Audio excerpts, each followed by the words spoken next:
નમસ્કાર. પરમ આદરણીય અને કલાકૃષ્ણના અમારા ચાર વેદ જેવા ચાર મહાનુભાવો લહેરી સાહેબ, કુમારભાઈ, અમિતભાઈ, અનિલભાઈ અને આપ સૌ. ગૌરવભાઈ બહુ સરસ વાત કરી કે આ એક વિચાર લગભગ 2 વર્ષ પહેલા શિવચંદ્ર સુરી મહારાજને આવેલો. જ્યારે ગુરુજી બિહારમાં સુરત હતા અને મારે મળવાનું થયું ત્યારે મારા કાને આ વાત નાખી કે તમે ભટ્ટીસિંહ પરિવાર સાથે બેસીને જો આ કંઈક વિચારો તો આપણે કંઈક આના માટે કરીએ. ગૌરવભાઈ મને તારીખ આપી એટલે હું સુરતથી મળવા આવ્યો, પણ કદાચ એ યોગ શેઠ અને શેઠાણીને યોગ્ય નહીં લાગ્યો હોય અને એ વાત અમારી ત્યાં અટકી. ગુરુજીએ પણ એ વાતને સ્વીકારી કે કંઈ વાંધો નહીં, કંઈક અંજણ ને લેખ પાણી સારા હશે. અને જ્યારે ચાતુર્માસમાં ગુરુજી ભટ્ટીસિંહ દેરાસરમાં હતા ત્યારે મને બેસલ મળવા માટે બોલાવ્યો અને કીધું કે જે અટકેલું કામ છે ને એ અત્યારે ચાલુ કરવું એટલા માટે જરૂરી છે કે આ દેવાલયના 200 વર્ષ પૂરા થાય. યોગાનુયોગ હતો અને મારી સાથે ગુરુજીના ગુરુ એટલે અને દેવેન્દ્રભાઈ શાહના કંઈક ઋણાનુબંધ સંબંધો, કારણ કે જ્યારે ગુરુજી વિહાર કચ્છમાં કરતા ત્યારે લીલાધર પાસું એટલે કે દેવેન્દ્રભાઈના બાપુજીને વારંવાર મળવાનું થતું. મારી સાથી હતા એટલે કીધું કે મારે પણ ગુરુજીના દર્શન કરવા છે એટલે મારે પણ આવવું છે. અને પછી મેં શિવચંદ્ર સુરી મહારાજને પરિચય કરાયો કે લીલાધર પાસું પરિવારમાંથી દેવેન્દ્રભાઈ છે. અને ગુરુજીએ તરત જ ઋણાનુબંધ સંબંધ એમના ગુરુજીનો અને એમના બાપુજીનો હતો યાદ કરાયો અને દેવેન્દ્રભાઈ ભાવ વિભો થઈ. એને કીધું કે તમારો જે મનોરથ છે એ ગુરુજી પૂરી કરવાની સંપૂર્ણ જવાબદારી છે, પણ મારી પાસે 90 દિવસ છે, કારણ કે 90મા દિવસે 200 વર્ષ આ જિનાલયના પૂરા થાય છે એટલે એની ઉજવણી મારે કરવી જ છે. કેમ થશે? મેં કીધું કે તમારા આશીર્વાદ અને જ્યાં બેઠા છીએ તપોભૂમિનું બળ હશે તો આપણે ચોક્કસ પૂરું કરશું. અને પ્રાથમિક લેવલે અમારા મુકેશભાઈ આચાર્ય બેઠા છે અને મેં આ કામ સોંપ્યું કે દરેક અલગ અલગ એંગલથી થોડી ફોટોગ્રાફી થાય, કારણ કે આ જિનાલય યુનેસ્કોના ધરોહરની અંદર સ્થાપિત થયેલું છે વર્લ્ડ હેરિટેજ સાઇટ ઉપર. અને ત્યાં બેસીને કલાકારો કામ કરે ને કોઈ કલર પડે ને એ સ્થાપત્યને થોડું નુકસાન થાય એ ન ગમે એટલા માટે સરસ મજાની ફોટોગ્રાફી કરો. આર્ટિસ્ટો સિલેક્ટ કર્યા, ચિત્રો પસંદ થઈ ગયા. મેં સેમ્પલના 2 ચિત્રો ગુરુજીને મોકલ્યા એટલે તરત જ મારા પર ફોન આવ્યો ને એક નાનકડો પત્ર ફોટો પાડીને મને મોકલ્યો કે કામ કરીએ રમણી, આ એઆઈના યુગમાં મને એવું લાગે છે કે આવા ચિત્રો આર્ટિસ્ટો નહીં કરી શકે, આ એઆઈથી કામ થયેલું હોય એવું મને લાગે છે. મેં કીધું કેમ?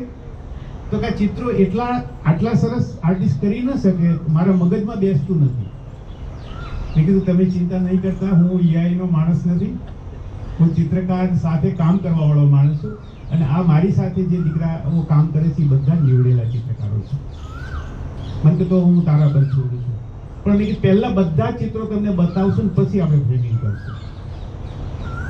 ગુરુજી ખૂબ રાજી થયા અને બધા ચિત્રો જોયા પછી એને એક જ શબ્દ મારી આગળ વાપર્યો કે મારો ચાતુર્માસ આ દેરાસરની અંદર ભવ્ય અને દિવ્યતાથી ઉજવાય છે.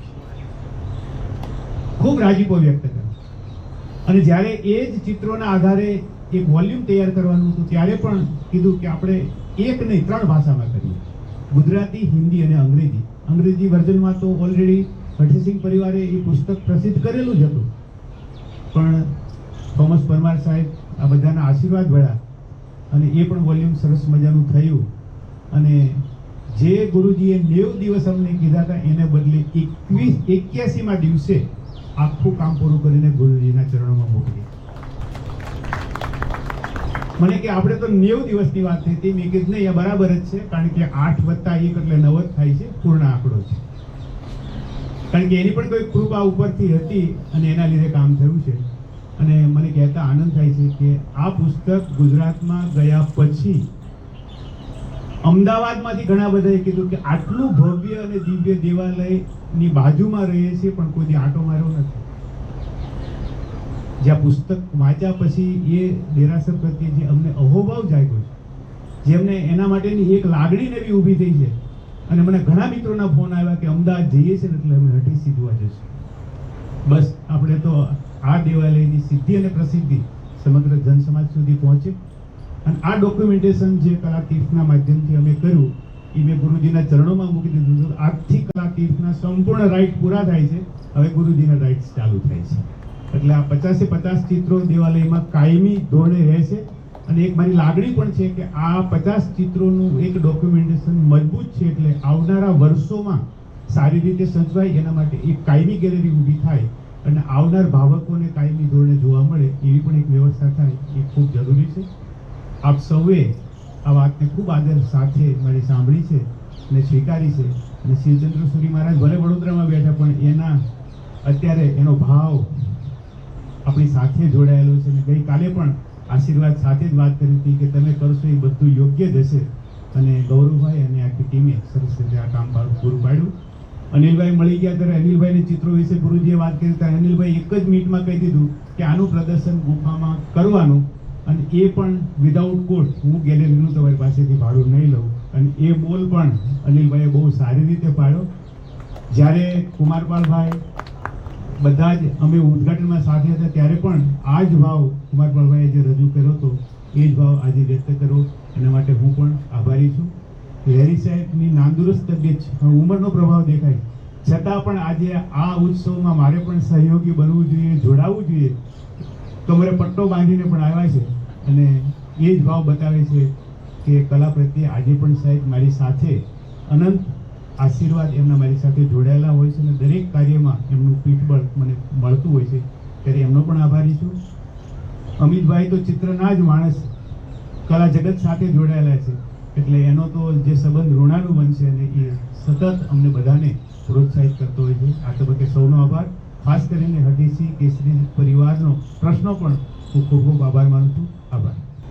અમદાવાદ અનેક ક્ષેત્રમાં ખૂબ જ આગળ પડતું કાર્ય કરે છે, પરંતુ કલાતીર્થની છેલ્લા 5 વર્ષની કામગીરીનો હું સાક્ષી છું, તો મારે એક વાત કહેવી પડે કે કલા ક્ષેત્રે સર્વોત્તમ, આપણે જેને નવનીત કહીએ એવું તારવીને એનું ખૂબ જ આકર્ષક, સુંદર, એસ્થેટિકલી પુસ્તકો તૈયાર કરીને એ વિના મૂલ્યે યોગ્ય વ્યક્તિ અને સંસ્થા સુધી પહોંચાડવાનું કાર્ય એટલું ભગીરથ ગણાય. અને કોઈ મહિનો ભાગ્ય ખાલી હોય કે કલાનિધિના રમણીકભાઈએ કોઈક નવા પ્રકારનું પુસ્તક રજૂ કર્યું ન હોય. કચ્છમાં ભાવને સહેલાર કે ત્યાંથી શરૂ કરીને જામનગરમાં રિટાયર્ડ આર્મી ઓફિસરનું બાઉલ સંપ્રદાયનું ડોક્યુમેન્ટેશન હોય, એટલે કલા કરતા સમગ્ર સંસ્કૃતિનું દસ્તાવેજીકરણ કરવાનું કામ આ કલાતીર્થે કર્યું છે. અને આજે અહીંયા આજે દેરાસરનું નામ ઘણું જાણીતું, પરંતુ શિલ્પ એક એવી વસ્તુ છે કે જ્યાં સુધી કોઈ અભ્યાસુ માણસ આપણને એની માહિતી ના આપે ત્યાં સુધી આપણે એ સમજી શકીએ નહીં. આપણે ત્યાં તો ગુજરાતી બાબતમાં બહુ જ નસીબદાર કે ડૉક્ટર મધુસૂદન જાંગીએ કમ્પ્લીટ શિલ્પશાસ્ત્ર વિશે જે દસ્તાવેજીકરણ કર્યું છે, આજે એ વાંચીને અનેક લોકો આ ક્ષેત્રમાં આગળ વધે છે. અને સોમનાથનું મંદિર પ્રભાશંકર, ઓગણશંકર સોમપુરાએ બનાવ્યું, માસ્ટર ક્રાફ્ટમેન હતા. ડાગર શૈલીના મંદિરના બાંધકામના જે કંઈ સંસ્કૃતના શ્લોકો હતા એ તો એમને કંઠસ્થ હતા, પરંતુ દર વર્ષે 1.25 કરોડ માણસો આવીને દર્શન કરે, પરંતુ નૃત્ય મંડપના ઉપરના ઘુમ્મટ ઉપર કૈલાસ ઉચકતો રાવણ હોય તો એ કદાચ કોઈએ જોયો જ ન હોય.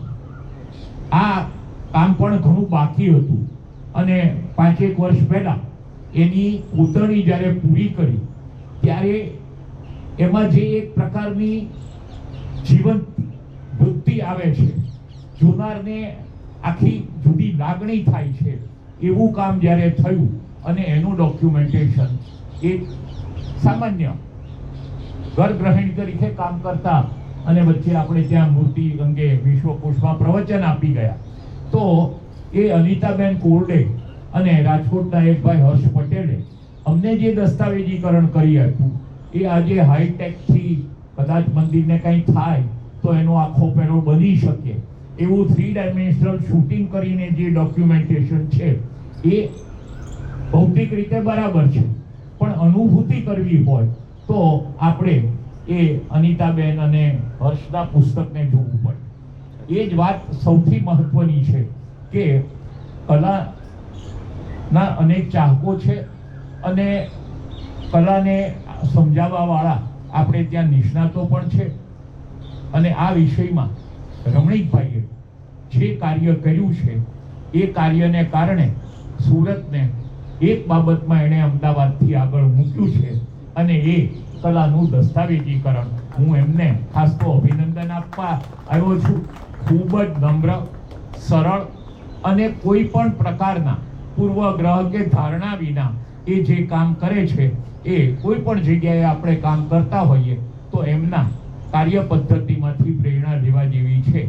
એટલું કહી અને હું મારી વાત પૂરી કરું કે હઠીસિંહ કેસરીસિંહના આ દિવ્ય અને ભવ્ય શિલ્પોને આપણે ચિત્રાંકિત કરીએ, અને કદાચ એક બહુ મહત્વની ઘટના કહેવાય કે એમણે જેણે કલાનું તીર્થ ગુજરાતમાં સર્જ્યું છે એવા રમણીકભાઈ છાપડિયા મળી ગયા.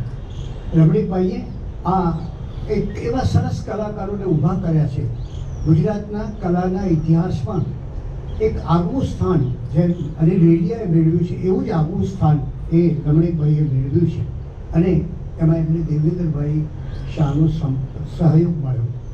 સ્થાપત્ય અને શિલ્પનું ચિત્રમાં રૂપાંતર કરવું એક મોટી પ્રક્રિયા છે, અને એ પ્રક્રિયાનો આપણે વિચાર કરીએ ત્યારે આ ચિત્રો જે કલાકારોને માટે સૌથી મુશ્કેલ કહેવાય એવા વોટર કલરમાં બનાવ્યા છે, એટલે આ એક એની વિશેષ ખૂબી છે. અને આજે અમદાવાદની એક અત્યંત જાણીતી સંસ્થા અમદાવાદની ગુફામાં એનું ઉદ્ઘાટન થઈ રહ્યું છે. આ સમયે મને એક વિચાર એવો આવે છે કે જ્યારે આ બધા શિલ્પો જોઈએ ત્યારે આપણે હઠીસિંહ શેઠનું સ્મરણ કરવું જોઈએ. એ કેવા હતા તમે જુઓ કે એક સાહસિક વ્યક્તિ, આજની ભાષામાં કહે તો એન્ટરપ્રિનર, પણ એનાથી વધારે સાહસની સાથે ધર્મ, વાણિજ્ય એનું એક સંતુલન સાધ્યું. અને આ એક બહુ મોટી વિશેષતા છે કે એમણે આર્થિક પ્રવૃત્તિ કરે પણ એની સાથે આવી બિન આર્થિક પ્રવૃત્તિ, એટલે કે ધર્મસ્થાનોનું સર્જન, લોકોને સહયોગ આપવો, એ બધું કામ એમણે એ વખતે કરેલું. એક અર્થમાં જુઓ તો જૈન ધર્મની એક વિશેષતા એ પણ છે કે રાજાઓ કરતાં શ્રેષ્ઠોએ વધારે મંદિરો બંધાવ્યા છે. મોટાભાગના મંદિરો આપ તપાસ કરશો તો ત્યાં આપણે કોઈને કોઈ શ્રેષ્ઠીને જોવા મળશે. અને એટલે બહુ મોટો સિદ્ધાંત આ ધર્મમાં ચાલતો હતો કે જે કમ્મે શુરા એ ધમ્મે શુરા, જે કર્મમાં શુરવીર એ ધર્મમાં પણ એટલા જ શુરવીર. અને એ જમાનામાં હઠીસિંહ શેઠનું સ્મરણ કરીએ ત્યારે થાય કે કોર્નવોલિસ નામનું એક મોટું જહાજ એમણે એ જમાનામાં ખરીદ્યું હતું. 1837માં ચીન સાથે એમણે વેપાર શરૂ કર્યો અને અઢળક દ્રવ્ય કમાયા. એક વિખ્યાત વેપારી તો ખરા જ, પણ એનાથી વધારે એ વિશેષ જાણીતા હતા હાતિમ તાઈ તરીકે. એવા દાનેશ્વરી કે કોઈને પણ કંઈ પણ જરૂર હોય તો એમ કહેવાય કે હઠીસિંહ શેઠના ત્યાંથી એ કદી ખાલી હાથે પાછો ન પાય. અને એ વિચાર કરીએ આપણે કે જ્યારે વિક્રમ સંવત 1903ના મહાવદ 11ના દિવસે આ દેરાસરનું જ્યારે પ્રતિષ્ઠા થઈ, 1 લાખ માણસો પહેલીવાર અમદાવાદમાં એકઠા થયા. કલ્પના કરો તમે. અને અમદાવાદનો એ શિલ્પી પ્રેમચંદ સલાટ એને એનું આખી શિલ્પની રચના કરી, એક દેવ નિવાસ જેવી રચના કરી. અને એ સમય તો આસપાસ એ સમયના અમદાવાદમાં આસપાસ એક હરિયાળી હતી અને શિકંદબંધ ડેરીઓના કોટ વચ્ચે આખી એક સરસ મંદિરની રચના થઈ, જેને બર્જેસ અને ફર્ગ્યુસન જેવા મોટા સ્થાપત્યના નિષ્ણાતોએ એના ઉપર પોતે લેખો લખી અને એની એક વિશેષતા બતાવી છે. એ જમાનાના 10 લાખનો આ ખર્ચ થયો હતો. બીજી બાજુ કલ્પના કરીએ કે જે હરકુંવર શેઠાણીએ આ મંદિર તૈયાર કર્યું, એમને અમદાવાદમાં સૌથી પહેલી કન્યાશાળા સ્થાપી છે. એટલે ધનનો પોતાને માટે ઓછો ઉપયોગ જે જૈન ધર્મનું મૂલ્ય છે, અને બીજાને માટે વધારેમાં વધારે ઉપયોગ કરવો, એ કદાચ જોવું હોય તો અહીંયા તો આપણે જોવા મળશે કે હરકુંવર શેઠાણીએ પહેલી વાર અમદાવાદમાં છોરીઓની નિશાળ કરીને બહેનો માટેની નિશાળ કરી. એ જમાનામાં કલ્પના કરો કે એક સ્ત્રી વિધવા થાય ત્યારે એની બહુ બુરી દશા થતી. એ છોકરીઓ ભણે પછી એ શું કરે, તો એને માટે એમને ટ્રેનિંગ કોલેજ શરૂ કરી. બહેનો માટેની ટ્રેનિંગ, ફિમેલ ટ્રેનિંગ કોલેજ કરનાર એ આ એમને યાત્રાશ્રમ કાઢ્યો, સિવિલ હોસ્પિટલમાં સારું એવું દાન આપ્યું. અને એ જમાનામાં વૈધવ્ય હતું, ઘૂંઘટથી જ પહેરીને જ બહાર નીકળવું પડે, ઘૂંઘટ હોવો જ જોઈએ. અને ત્યારે એમણે પોતે જે હિંમત દાખવી અને રોજ સવાર અને સાંજ એ 2-2 કલાક આ હઠીસિંહના દેરાસરની રચના થતી હતી ત્યારે આવ્યા. લગ્ન અને મૃત્યુ પાછળના રિવાજનો વિરોધ કર્યો. એથી વધારે એમણે ચીન સાથે એક મોટામાં મોટો વેપાર કર્યો. એટલે મોગલ સમયની અંધાધૂંધી પછી જો કોઈ મોટામાં મોટો સ્થાપત્ય સર્જાયું હોય તો એ હઠીસિંહનું દેરાસર છે. અને માટે એ જૈન સંસ્કારો, એમની જે ભાવના, અને ત્યારે મને એક જ વિચાર આવે છે જે મારે રમણીકભાઈને કહેવો છે, અન્ય કલાકારના મિત્રોને કહેવું છે કે 2 ઘટના હોય છે. એક ઘટના એવો છે કે કલાકાર માત્ર શિલ્પ જોઈને એનું શિલ્પાંકન કરે, પણ હવે ઈચ્છું કે આ બધા કલાકારો પાસે એક જુદી વાત થવી જોઈએ. અને જુદી વાત એ થવી જોઈએ કે એમના મનમાં એક જુદો ખ્યાલ આવવો જોઈએ કે કેવી રીતે લાખ માણસ અહીંયા ભેગા થયા હશે, કેવી રીતે પ્રતિષ્ઠા થઈ હશે, કેવી એક ભવ્ય જાહોજલાલી આ મંદિરની હશે. એટલે એક તો તમે જોયું તે આપો.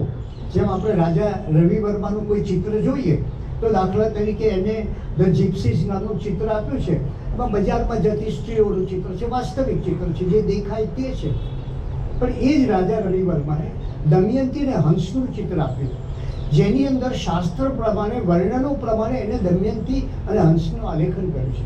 એમ હવે ઈચ્છું કે આ બધા કલાકારો ક્યારેક ત્યાં જાય, આ આખી ભવ્યતાનો એક ભાવ ચિત્તમાં ધરે અને એક સરસ મજાના કલા સર્જનો આપે, એવી એક ભાવના, સૌંદર્ય બોધ તો થયો, પણ એની સાથે હવે રમણીકભાઈ કંઈક સંસ્કૃતિ બોધ થાય એવી ઘટના પણ સર્જાય. એ ભાવના સાથે આપ સૌના આભાર સાથે નમસ્કાર.